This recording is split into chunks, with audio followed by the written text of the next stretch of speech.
This is the Economic Club of Florida, a distinguished platform for discussion of the major national issues of the day. On today's program, Jessica Harvey of the Guy Harvey Foundation on how art and science have combined in the quest for greater environmental conservation. For someone to want to go out on the water and experience clear water full of biodiversity and life, abundant, easily accessible to fishing grounds, the ocean has to be healthy and it has to be balanced. Good day and welcome to the 583rd in our series of distinguished speaker programs. I'm Harvey Bennett for the Economic Club of Florida. This month's program is about art and science and how they've combined to create a great brand that stands for environmental conservation. We're delighted to have with us Jessica Harvey, CEO of the Guy Harvey Foundation, headquartered in Fort Lauderdale. She is the daughter of Guy Harvey, the famous Jamaican wildlife artist, fisherman, conservationist. The foundation raises funds for ocean research, education, and conservation. Welcome, Jessica. Thank you so much for having me, Harvey. It's such a pleasure to be here. Well, when people think of your dad, Guy Harvey, they think about fish. He just loves fish, and his original artwork of vibrantly colored fish adorn all sorts of shirts and swimwear and hoodies and belts and hats. It really is so identified with Florida and the beauty of the water that surrounds us. And of course, his big, brilliant acrylic and watercolor paintings that you see in the finer shops, especially in our coastal communities. It's a national brand, but it's just so Florida. What was it like to grow up with your dad and mom? It was always an adventure, and we really were very lucky to be able to travel to the many different places with Dad on his various expeditions as he went to really study wildlife in their natural habitat. He has a photographic memory, but he practices his craft every single day, and he really makes an effort to better understand everything from what an animal is, where it is in its surroundings, how the light falls on the animal, the wave action. I mean, it's an inspiration, and it's what's led to my inevitable career in wildlife conservation. A lot of fun. But coming from the Caribbean, we are very much island people. And so there is a culture associated with it. So it's not all work. It's fun too. Oh, I'll bet. Well, now you grew up on the Cayman Islands, as I recall, right? Yes, I was actually born in Jamaica, in Kingston, and left. I'm the 11th generation Jamaican on my father's side, which people are quite surprised at. And then we moved to the Cayman Islands about 25 years ago.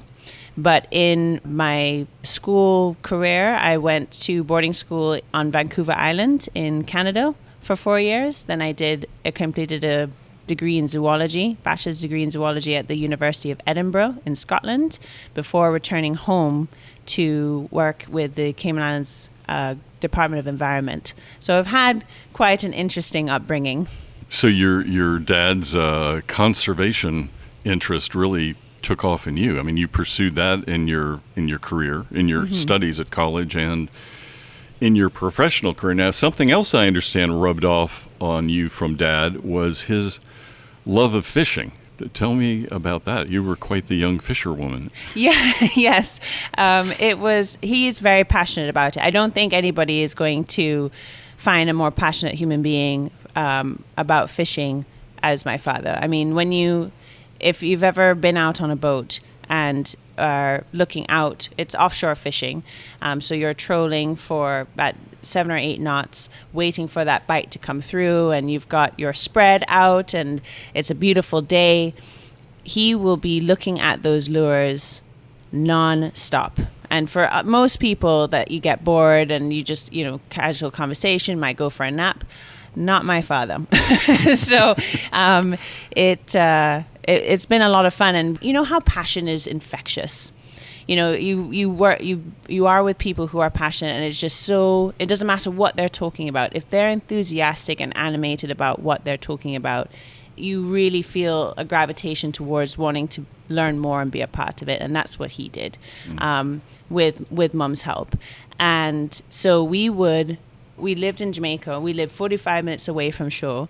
So it wasn't something that we were on the boat every day. But we would go to these exotic places like on the Pacific coast of Panama, go to Guatemala, go to Australia, go to Alaska to participate in the effort of catching world records under the International Game Fish Association. And so it was a competitive effort, and you could be easily disqualified if you didn't catch that fish on your own. So if anyone gave you assistance touching the rod from the hookup to it being captured, it didn't count. So how do you train in advance to make sure that you maximize the opportunity when you get to these places? So we would train at home. And if you can imagine us on one side of the yard sitting in what we call a fighting chair. So imagine a boat chair on top of a bucket. And we've got a harness in, the rod is in the holder, and Dad is on the other end of the line holding the leader, and he will reenact the whole thing his Blue Marlin depictions is quite hilarious, and the dogs ultimately love it too, because he is running back and forth and sharing the instructions that we need in order to be able to catch this fish without breaking the line or pulling the hook. So he's actually the mock fish on the end of the line. Exactly. So imagine you've gone out, and then it's like you're waiting, he's painting the picture of, you've got some frigate birds on your left, you've got some Nazca boobies on your right, or whatever it may be, and all of a sudden it's like, and the line goes off, and he runs right down to the end of the yard, and you're like, okay, and you can't do anything with the rod at that point. So you let the line out, and then he says, okay, now put the strike on. So as a kid, we were doing this at I caught my first marlin at the age of 5 with assistance, but it was a big fish. And then after that, it was, from then on. And so you're going through all the motions, and I'm winding my father back towards me, and then all of a sudden the fish sees the boat, and he decides to take off again. So he runs back down to the other side of the yard.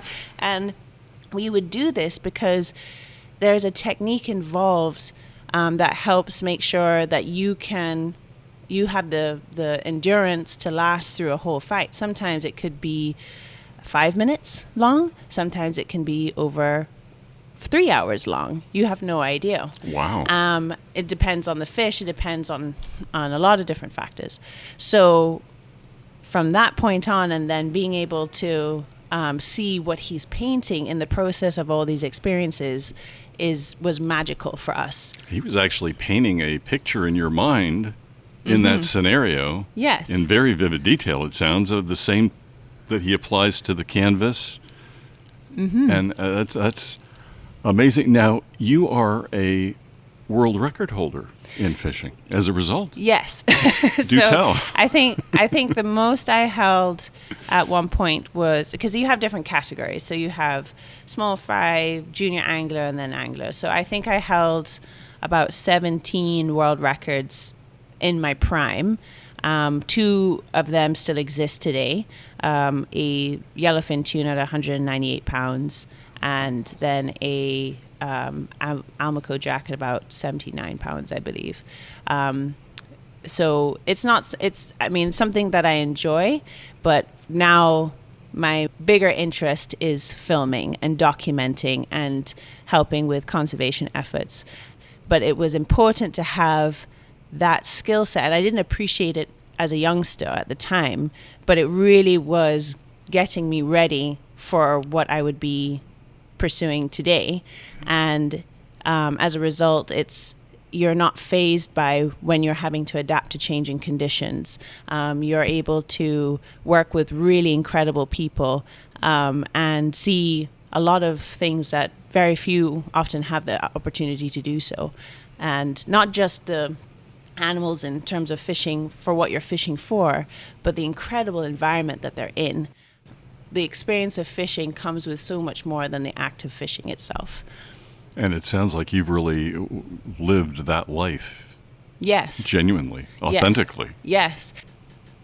That's terrific. I know you'll be getting into some specific Florida research projects that the Guy Harvey Foundation has partnered on and just around the corner here with us. So in your formal presentation, we certainly don't want to spoil that. Jessica Harvey, CEO of the Guy Harvey Foundation, thank you. We're looking forward to hearing your upcoming presentation on Conservation is Good for Business. Pleasure to be here, and thank you so much. Now, here's Jim Murdaugh, president of Tallahassee State College, with our formal introduction. Well, I must tell you, this is a real thrill. Those of you who had the opportunity to talk with Jessica briefly as she moved around the room can see just how natural it is for her to meet and greet and to be a part of this effort we have here today. So we're really thrilled to have her here. I want to give a special shout out and thank you to Steve Roden for helping make this happen and getting Jessica here. And something you did wrong to Steve is he brought you here for a hurricane, but other than that, we really do appreciate you being here. So I want to characteristically, I don't like to read, but I do like to read when the content is so doggone important. And so I'm going to read some of this to you about Jessica Harvey. She has her bachelor's degree in zoology at the University of Edinburgh, and then served as a research officer in the Terrestrial Resources Unit of the Cayman Islands Department of Environment for 3.5 years. She assisted with the terrestrial wildlife population assessments, invasive species management, guidance notes, and educational and legislative initiatives. She also served as a member of the National Conservation Council, providing terrestrial and maritime expertise with a team whose responsibility is to promote the conservation and sustainable use of the Cayman's natural resources and biological diversity under the National Conservation Act. There's so much more I can tell you about her, but here's the one thing that I love the most. She joined and assisted many of Dr. Guy Harvey's fishing and diving expeditions around the world from as young as 5 years old. Was that 2 years ago? 2 out of 17 IGFA fishing world records still remain today from her early years as a competitive angler. She currently lives in the Grand Cayman with her rescue dog, Hallie, and equally loves traveling and meeting new people as much as spending time with family and friends at home. What a remarkably accomplished person we have before us today, and it's with a warm welcome that I'd like to invite you forward.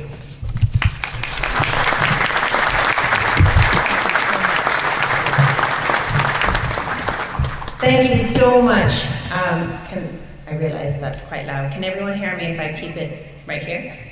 Okay. Sorry, I can project. But thank you so much for having me. It is a pleasure to be here, and I first would like to say, especially with a storm coming in, I know what it takes to prepare, having lived in the Caribbean most of my life, and so I'm going to try and keep this as brief and concise as possible so that you guys can enjoy the rest of the afternoon before tomorrow. But I'd like to take an opportunity to thank our chairman, Steve Roden. He has been a mentor for me, especially having moved to Florida to really take on the role of running the foundation as a CEO. So thank you so much. And to Brian Rowland, who is also here in the room, has been helping with the foundation's efforts. So thank you, and it's great to see you. And thank you for all being so welcoming. Tallahassee has been wonderful to visit, brief, but I will be back. And so I am excited I didn't meet all of you today, but we're going to be here to stay. So if you have any questions following the presentation, we're here, but I hope that it gives you some insight as to what the foundation is, what we're trying to do, where it was inspired from, and how I am standing here before you today. So, next slide. So, as briefly mentioned, very different to the bio photo that you got in front of you, this is actually more my office. It's out on the open ocean. So I started working with the foundation in Cayman, but the headquarters of the foundation has always been based in Fort Lauderdale.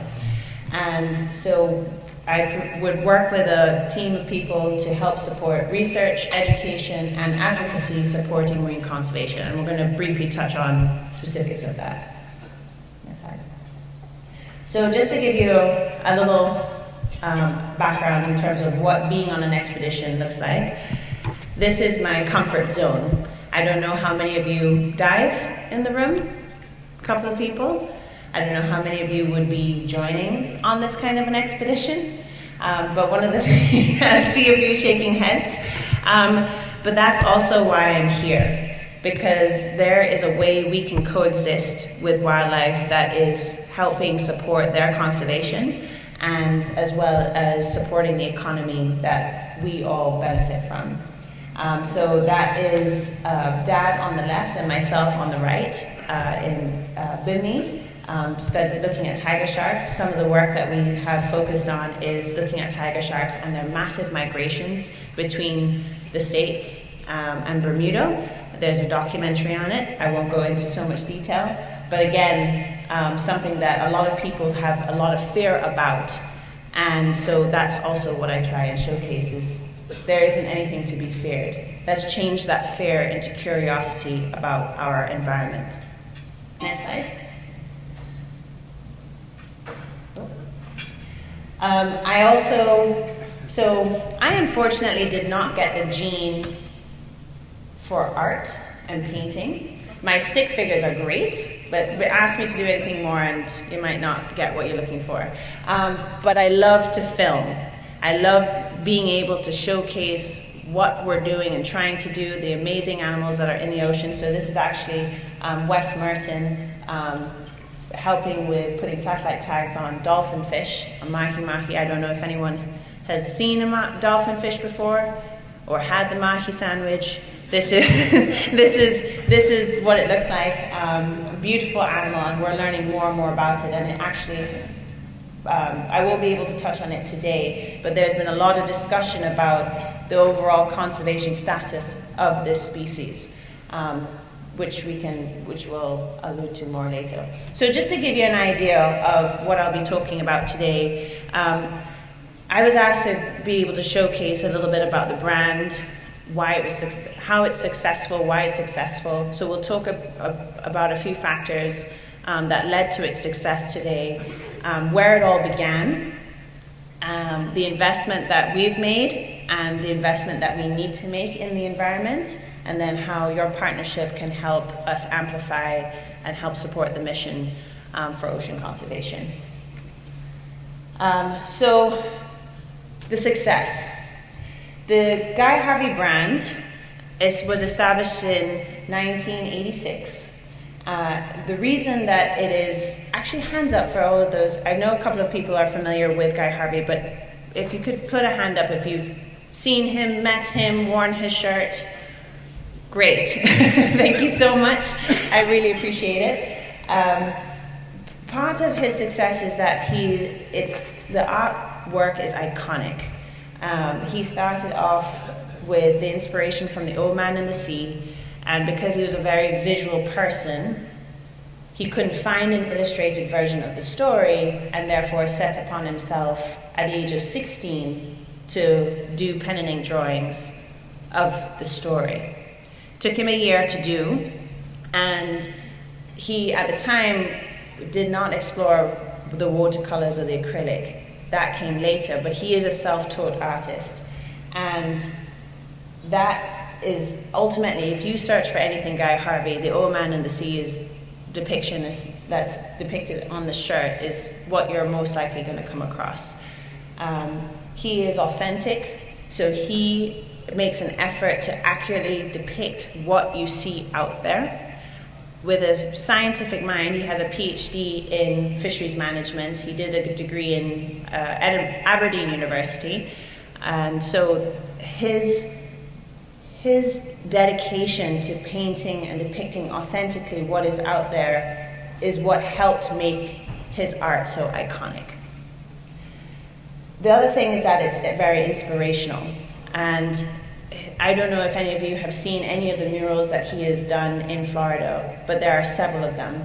And this is actually the latest installation at King Middle School in Manatee County, which was it was a request through appropriations with Manatee County to have this installed at their school. And they've expanded that originally from Anna Maria Elementary School, which is now a collaborative Guy Harvey Arts and Science Academy.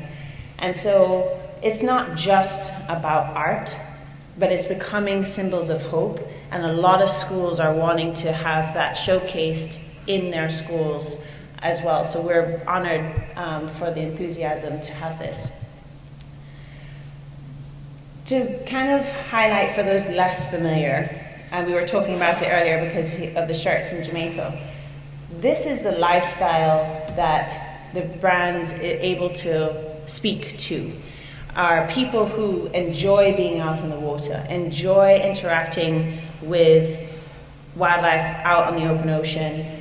How many of you would rather be, somewhere chilling outside versus in an office on a regular basis, right? Right? Yeah, exactly. So that's what he speaks to, because he lives it himself. And his art, thanks to the collaborations over the years, has been able to be placed on apparel and all sorts of different, as mentioned, t-shirts, belts, etc., to be able to showcase that lifestyle. But the other thing is that it's very hopeful, it's very uplifting, and because of that, more people want to be associated with the brand. So next slide. So it's branched out into people wanting Guy Harvey F-150s. So we had a licensing agreement with them. On the right is Norwegian Cruise Line wanting to feature Dad as the hull art, which they do on all of their ships. And it's not only become a feature of the art, but a billboard for conservation and support. You have things like Turbis, which is a well-regarded brand.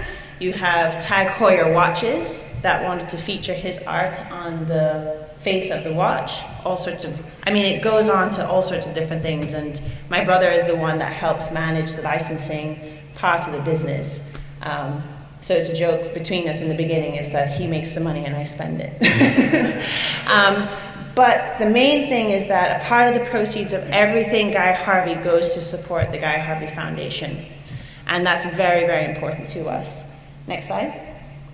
So we also have two Guy Harvey outposts, and we have a gallery in Cayman. I don't know if anyone has ever been to Cayman. If you haven't, yes. So if you haven't, it's a great place to stop, and Dad is often in there. So please, feel free. It has the largest collection of art and some great stories in there as well. Next slide, please. So just to give you an idea of the market we're talking about, in Florida, there are over 52 million recreational anglers in Florida, and that brings in over $140 billion to the economy. That's no small niche market. It's a lot of what makes up Florida, and it employs thousands of people. Next slide.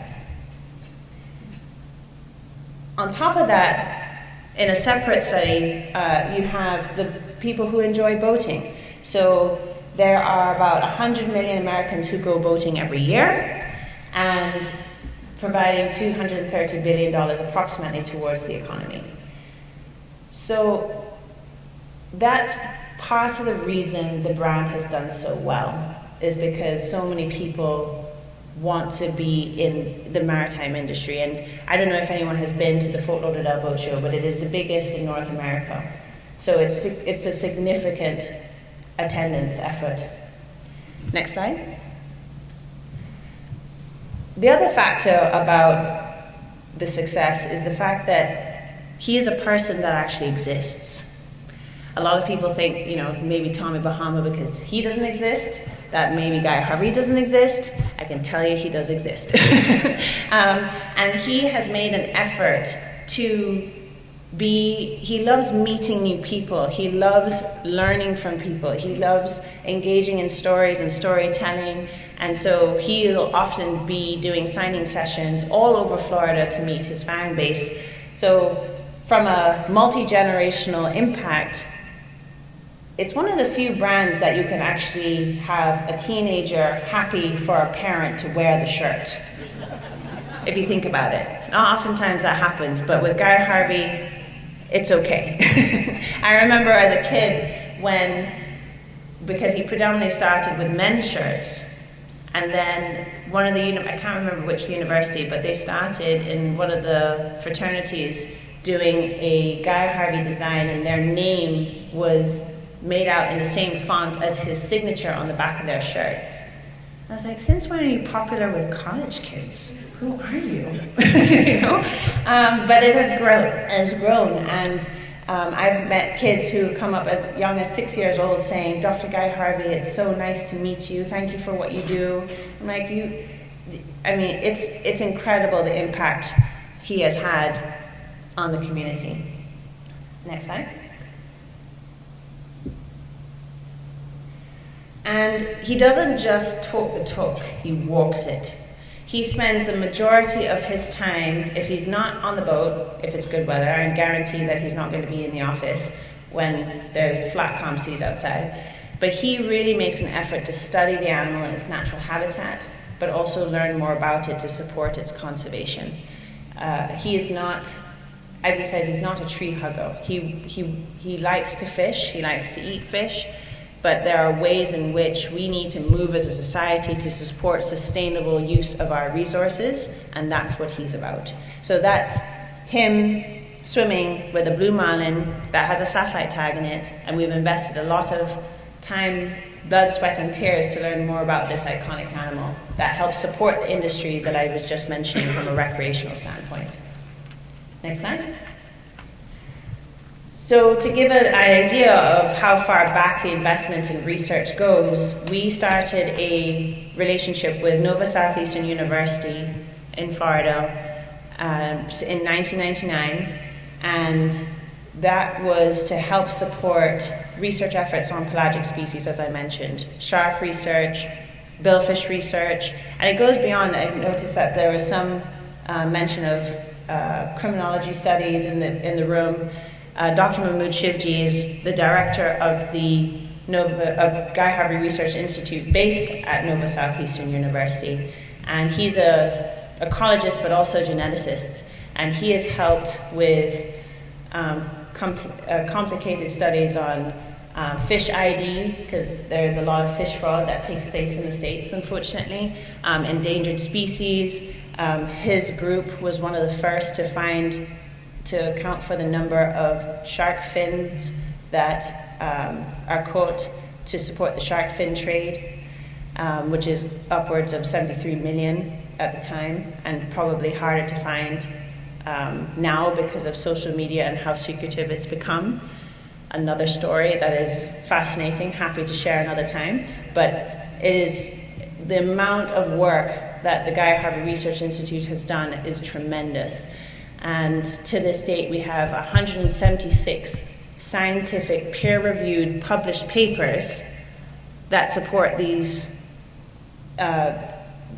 scientific discoveries, aiding conservation efforts.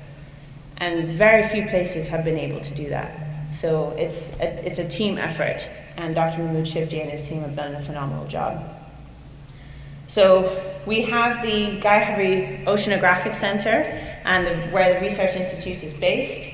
And the idea is that how the foundation started was that some of the funding took a longer time to be able to help support some of the projects. So we set that up to be able to help fast track some of the funding efforts. So it was predominantly helping the research we were supporting there. And so if you ever are in town, feel free to let us know. We'd love to show you around. But it is a lot of amazing research is coming out of here. And this passion started at a very young age. I was saying to somebody earlier, I don't know, I think it was Harvey earlier, I was saying, I don't think I could find a person more passionate about being on the ocean than my father. And it starts at a very young age. And when you think about who your biggest influences are in your life, your first teacher likely, your parents, your family members, siblings, it starts from an early age. Next slide. And so that's the investment that he made in us as a family. Coming from a time where he was trading pieces of art for lunch to making an effort to take us on some of these incredible trips, he's come a long way. And we are so privileged and lucky to have had that experience growing up. You take it for granted as a kid because you don't appreciate what is involved, but as an adult, he is one of the biggest inspirations in my life, and I hope that with the nieces that I have coming, that I will be as inspirational to them as to the rest of the community from the foundation's perspective. Sometimes we have to correct him on his art, and just a few little tweaks here and there, but this is my younger brother who, as I mentioned, the director of marketing and licensing for Guy Harvey Inc. Imagine coming back into his studio and him showcasing this incredible predator-prey interaction and telling us about the expedition and about what he saw, the people he met. It was an incredible way to learn. Next slide, please. And as a result of that, he always incorporated in his purpose of trying to be better is the fact that we are trying to support a sustainable world. So the Guy Harvey brand makes an effort, this is one out of the many different things we try and work with, to be as sustainable as we can. We're not perfect, but we're making an active effort to practice what we preach. Next slide. So one of the things that have helped us in terms of also the success of the brand is that we're working with Introdeco, who have prioritized working with renewable energies, being an ambassador in their community, from everything to sustainable sources of materials to recycling the water used in the dyeing process of the fabrics so that it's not taking any added water from the community. They're doing that proactively, and we are grateful to be able to partner with them. Next slide. So just going back a little bit in terms of the classroom, this is an example and one of my favorite pieces that he has ever done. He paints every day. Even when he's talking on the phone, it's the way he thinks. Ironically, he failed art and science in school. And so I'm sure, we came across in some of his older documents a report card from a French class saying how he needed to pull up his socks in class if he was ever going to pass French, and he needs to stop drawing Spitfires in class and all sorts of things. But art and science for us always went hand in hand. But growing up in school, it was always separated. And when you think about how we need creative solutions to solve complex problems, creativity is the heart of that. And that's what we're hoping to showcase through efforts with Guy Harvey Foundation and our partners to help bridge that gap so that it's not considered a secondary part of it. If you think about the design of a building, the design of a drug, the design of a stadium, it all requires some level of art. And one of the things that is great is that you're not bound by language when you look at art. And the authenticity that he brings into his art, you can talk about all sorts of different things. So for example, this is a blue marlin. We can talk about the differences between a blue and a black marlin just from his paintings. What is this blue marlin trying to do? Well, we noticed that there is a school of dolphin fish at the surface. What are the dolphin fish doing? They are trying to school together so that it's harder for the marlin to pick one individual off. Wow, that's interesting. And as you see the changes in color, we talk about there's behavioral patterns there that are exhibited. The dorsal fin is up, he is active, and how we are able to film this, how he was able to see this, and then you can switch in mid-conversation to talking about, well, where do you start in this kind of art? How do you start from the back and come to the front? Yes, and this is how you do it, and it's a lot of people have gravitated toward this kind of conversation. Don't judge us on this, but if you go onto Facebook Live for the Guy Harvey side, during COVID, when we couldn't travel, we were stuck. We had one of the strictest lockdown in the world in Cayman, and decided to try ourselves at Facebook Live. And we weren't really that tech savvy at the time. So if you see the beginning of our Facebook Lives, don't judge us. But it was quite fun. It's like, are we on? It's like vertical. It's like, I don't know. Is this? But Dad and I took time every day during the height of COVID to touch base with the communities around the world that have been big fans of Dad or wanting to learn more about marine conservation, marine science, art, etc., the business. And we interacted with the people, and we talked on our expeditions, how to paint. Literally, you can find out the exact name of the paint brushes, anything. It has been an amazing resource that people gravitate to because they love art as well as knowledge. Next slide. So this is our mission as a foundation. We collaborate with local and international organizations to conduct scientific research and host educational programs aimed at better understanding and conserving our environment. It's a big part of who we are, and one of my goals is to really expand that. Florida is a big key to our success. It is setting an example for not just the states, but for the rest of the world, the rest of the region. And so we want to make sure that it is as strong as possible here so that when we expand some of our programs in other places, it is still looked in Florida as the iconic marker for our expansion. So here's a few stats. I'm not sure how I'm doing on time. Am I all right on time, or am I? About another 5, we can take some questions. Okay, perfect. So I'll zip through this bit. You saw some of this before, and so we can skip to the next slide. Some of our partners that we work with is Discovery Education. They have about 650 channels, and we are normally in the top 10, I believe, Steve? Yeah? So that's a big deal in terms of content and engagement. Next slide.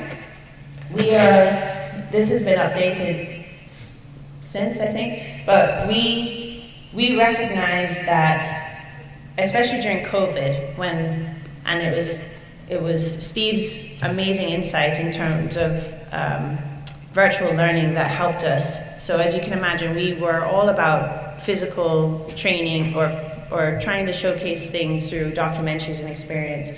But the way we were able to reach more people faster is being able to offer educational resources online. And so just prior to COVID, that's when it took off, really, because everyone was on lockdown and everyone was demanding resources that they weren't trained or had access to.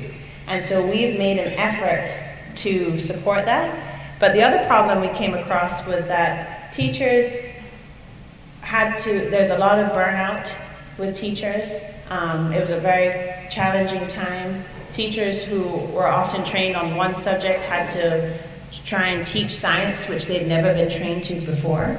And so we try to, through our programs, be able to support teachers with the educational material that we create. And so we launched it in March this year. We were supposed to be scheduled, which is the other reason I was here, to do something with a golf Specimens Marine Lab, and the team was going to be up there to teach over 80 teachers that were coming in. That's changed now, but it's been, the feedback that we've received has been phenomenal, and we try and do this all for free with help through sponsorships. And we have field trip grants, we have stipends that we help with for teachers, and we have an amazing group of people and partners that have helped us start this effort, and we want to be able to do more of it and bring it to all 67 counties in Florida. So this is some of the excitement. One of the things that we do is provide the hands-on experiences with partners.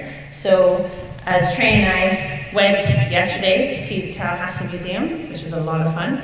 That's one of the things we do. We try to work with local groups to be able to provide those experiences and provide an opportunity for teachers to not be field trip shy. We want to get them kids salty, and we want to get them to a point where they have the confidence to want to take their kids out on field trips. And as you can imagine, there's a lot of stumbling blocks that they have to go through in order to make that happen. And so by having the conservation education program support with a partner on the ground, they're able to do a test run, so to speak, with these partners. And some of these teachers have never gone kayaking before. Some have never, we do art and science in it, so they do different activities they've never experienced, and they send us feedback all the time of all the different materials that they have brought back into the classroom through the help of teacher treasure chests that we also provide. And it's so rewarding. I can't tell you how, and my team works so hard to put this together. Next slide. So as I mentioned, the support in Florida has been phenomenal. This is an example of the mural setup that was done at Anna Maria Elementary. So one of their classrooms is a connectivity scene from the mangroves all the way out to the open ocean. So it's a classroom opportunity on their walls, and they are using all their teachers are trained, and they're using our educational curriculum and resources in their classroom. There was another school that reached out to us and said, we would like to change our educational offering to be able to be focused on the Guy Harvey resources, which is an honor. So it's so uplifting, and we need hope. There's so much going on at the moment, and I'm so glad the team from Unfiltered is here, because it's all part of it. We're all connected to the waters, and we have a responsibility to help conservation efforts all over. Next slide. So one of the things that we've created as well, so if you know teachers, to showcase, we've created a catalog that's so easy for them to see. They can click on the links and easily download the information that we have. We have a lot of material, and a lot of different partners have helped us out with this. So GuyHarveyFoundation.org is where you can see this. Next slide. And so the question that people often ask is, how can you help? The fact that you're here means the world. It means you care, and it means that you want to learn more, and I want to learn from you in terms of how we can grow these programs in faster capacity. Next slide. Because the main thing is that this is a Floridian scene. We want our communities to be able to say, if you went out there right now, you would be able to see manatees and snook and healthy mangroves and pelicans and all these different things. I don't want this scene to be a historic reminder of what we used to have. This is what we're working towards helping support, and every single business has a responsibility to help us with that. Next slide. And it's even more, you talk about everyone encouraging to have kids. It's serious. They are young. They have a lot, they're trying to figure out their own lives, much less have the responsibility of trying to figure out how we're going to change and move towards a sustainable future. So I'm committed and we are committed as a family, as a foundation, as a brand towards helping that effort. And because we want to be able to say, when Harper is older, look at all the programs that help support sustainability.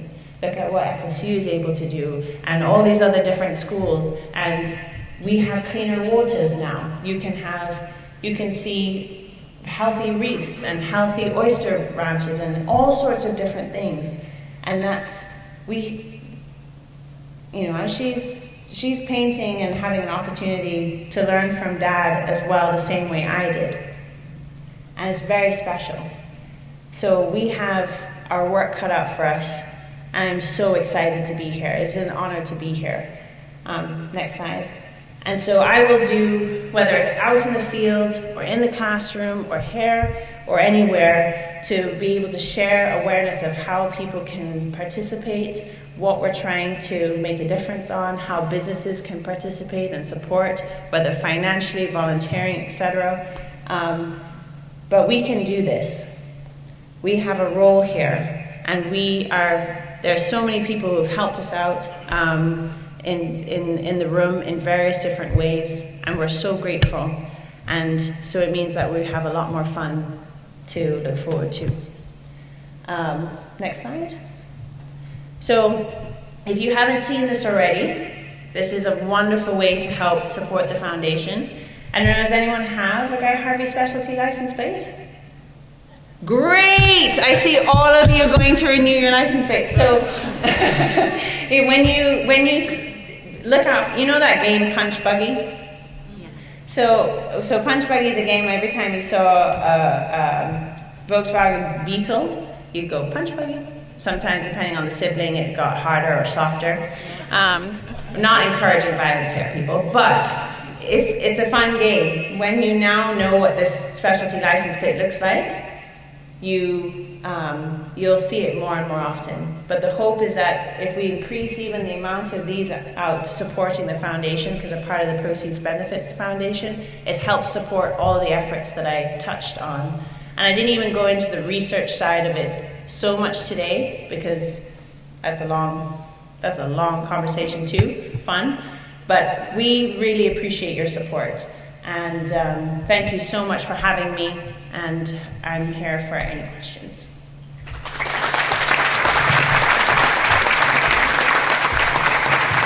I want to ask you, can you tell us, when we met with you, you were talking about how you learned about the fishing competition that you in the backyard? Oh, yes. And is your dad in trouble? Yeah. So the question was asking how we would prepare for fishing tournaments. So, okay, I'm going to have to demonstrate this.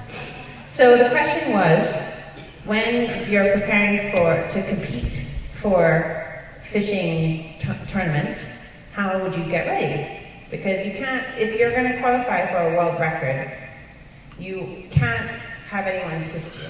You have to be able to do it on your own. And so when you're doing it from such a young age as 5 and up, you kind of have to practice ahead of time. Because it's an investment to get to these places. To go to Panama, it's 2 days to get there. And so Dad is not going to waste his time or money not being prepared. Right? Prior planning prevents poor performance. So here's what it looked like. We're 45 minutes away. And so you'll set up in a fighting chair with a rod facing out, and Dad is over here holding the end of the line. So we are set up, we've got the drag down. For those who are familiar, it's when you have less pressure on the line for it to run out. And he's painting the picture. It's like a beautiful day out on the water. You've got frigate birds in the area, which is part of understanding, what to look for on the water in terms of signs. So you're learning all the time. And then all of a sudden he'll say, "Mind my go, go, go, go, go, go!" And we'll have to let the line out. And then we'll be practicing that technique of fishing and bring him back in. And he'll say, "Yeah, it's jumping, it's going like this," literally going like this, and the dogs are all falling right behind him, wondering what the hell is going on. It's like, there's no treat, there's no stick, I don't understand. So then I'm like, oh man, this is tough. It's like, no, don't use your back, or your arms. you're using the whole body. There's a whole technique so that, because some of these fights, they can be 5 minutes, they can be nearly, we had a swordfish in Mexico that weighed 650 pounds, and it took me nearly 3 hours to bring it in. And I could not pick up a bottle of water afterwards. I was exhausted. But it was the training that I had that allowed me to bring that fish in. And so he would come back, and I'm bringing it, and I'm like, yeah, it's near the boat. He's like, oh, he sees the boat, and we're going out again. And we would be training for hours. And fish fight differently, depending on what it is. So a marlin, you'll see them like electric across the water. They are like allergic to the water almost. And then a tuna, which is pain in the bum for me, because they don't jump. And they give you this false hope, because they go out and you're reeling it in, and you're like, yes, come back. And then they go out again in this big circle. And so it was excitement at home, but it also made sense when we were out there. We knew exactly what to do. And I didn't realize that he'd also learned that way. His latest book called 10,000 Chicken Sandwiches has all sorts of different sketches of what he learned. I won't tell you why it's called 10,000 Chicken Sandwiches, you have to read it to find out. But there's a picture of a bulldog that they used to be the fish that they could never bring in. But it's funny how it transpired, so that's it. Any other questions? Any questions? Glenn? Thank you so much for coming. You were just wonderful. Oh, thank you. I would like to know, I assume there is an impact on the marine life of the warming of the water. Yes. Can you tell us what the major impact is on marine species? When you go out, are you seeing something different than you saw 10 years ago? That's a great question. So in terms of changing of the warming of the seas, that is something that we will see over time. And a lot of different industries are seeing how migration patterns are shifting based on the fact that seas are getting warmer. And so some of these animals that we tag or help assist with different researchers, such as the whale shark and other shark species that are what considered cosmopolitan species, their range is vast. And the investment is that if we keep tagging them and being able to showcase where they're going, we will then have a much clearer idea of how their migration patterns are changing. There's bluefin tuna that has been seen in Florida for the first time in a long time. There's all sorts of different aspects, and so yes, we are seeing changes. One of the other things that we're also noticing off the coast of the eastern tropical Pacific, there is a oxygen minimum zone that is so shallow. It's about 100 feet. And so all the big game fish are then pushed to the top surface of the water, which is what makes it so productive and exciting to fish there. We don't know what warming temperatures is going to do with that narrow band of habitat. We call it habitat compression. And so we're likely to see a lot of changes. But one of the things, as I mentioned with the dolphin fish, is that there's a lot of overfishing taking place. And so animals that they used to see at 60 pounds or more, for example, the dolphin fish, they're now seeing something like this. And the animals need to be big enough to be able to produce a lot of eggs to then support a big population. And so if we keep taking them off too early, it's not going to help support their growth. So there's a long answer, but we are seeing definite changes. We have one more. Steve, Jessica, I'm going to go out on a limb here a little bit. I had the opportunity in the last 3 or 4 years to host probably 5 or 6 expeditions with the Guy Harvey organization station down in Panama. And basically, I'm just going to propose that maybe the Economics Club contemplate, if we were able to secure 20 people, that Steve and myself and that Jessica have worked out, that we would go down there, be with Jessica for 4 or 5 days. And I would call this the Augusta for golfers. This is the Augusta for fishermen and tropic star. And, you know, the age groups are from father, son, father, daughter, people that are needing help to get out on the dock to get into the boat. Having that opportunity to catch one of those fish and release one of those fish, it's an opportunity of a lifetime, and it would certainly do a long way in helping the foundation. So if you are at all interested, you'll know how to get in touch with me. Yeah. Thank you. Sign me up. Woo! All right. Could you talk a little bit about the financials? You said your brother makes money, you spend the money, but Yes. how much money are we talking about? Bill is a banker. Yes, fair enough. Steve, actually, would you like to answer this question? As Steve works on both sides to help support us. I'm probably loud enough, but Yeah, I sort of work on both sides of the house. So at retail, the Guy Harvey operation is ranging anywhere from 20 to 60 million, in sales of the shirt business. But a small percentage of that goes to support Jessica and the foundation.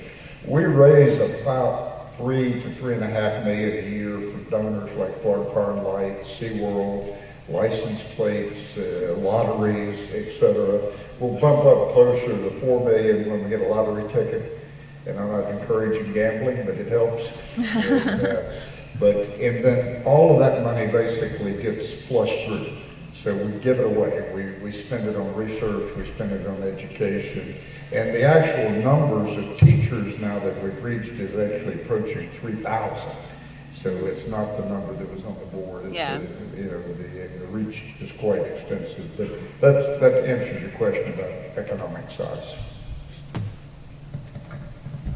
I hope you guys saw her passion when I asked her the question. I did not know she was going to do that, but this is a passion that we saw in you when we were talking to you, and we hope that you all saw that as well. This has been amazing. So thank you for taking the time and also visiting the Tallahassee Museum, and I think you did FSU. We were planning to, and on the end of the week. So I will be back. I will be back. We will be happy to have you back. So thank you so much, and we'll value your gift. Thank you so much. Thank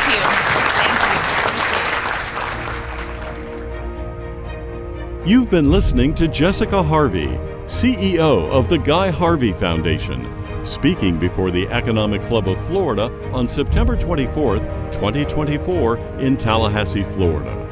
For more information on the Guy Harvey Foundation, visit guyharveyfoundation.org. The Economic Club of Florida promotes interest and enlightenment on important economic, political, and social issues of the day. To learn more, including how to become a member, visit our website at economic-club.com. This program was recorded at the Champions Club at Florida State University in Tallahassee, Florida.